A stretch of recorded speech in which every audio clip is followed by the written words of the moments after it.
और यहाँ पर आपको बताएं कि पाकिस्तान और भारत की क्रिकेट टीमों में एक से बढ़कर एक मैच विनर्स मौजूद हैं जो किसी भी वक्त मैच का पासा पलट सकते हैं। दोनों टीमों के अहम खिलाड़ियों पर नजर डालते हैं इस रिपोर्ट में। यहाँ पर आपको बता रहे हैं कि पाकिस्तान और भारत क्रिकेट टीमों का मैच जो है वो अब से कुछ ही लम्हात बाद जो है वो शुरू हो जाएगा। 2:30 बजे का वक्त है। कहा यह जा रहा था कि बारिश के होने का भी इम्कान है, लेकिन अब वो बारिश के इम्कान जो है वो दूर हो गए। अभी बूंदाबांदी का सिलसिला है जारी है, जिसके बाद ये एक अहम रिपोर्ट है जो आप मुलाहिजा कीजिए।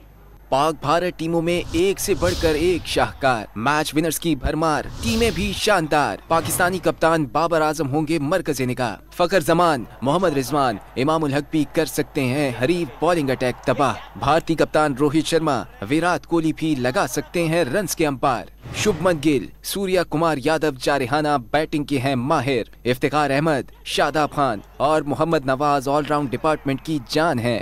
भारत के जडेजा, अक्षर पटेल, हार्दिक पांड्या भी किसी से कम नहीं। शाहीन शाह अफरीदी, नसीम शाह, हारिस रऊफ की बर्क रफ्तारी खतरा होगी। भारत के मोहम्मद शामी, मोहम्मद सिराज और जसप्रीत बुमराह भी विकेटें उड़ाने का हुनर खूब जानते हैं।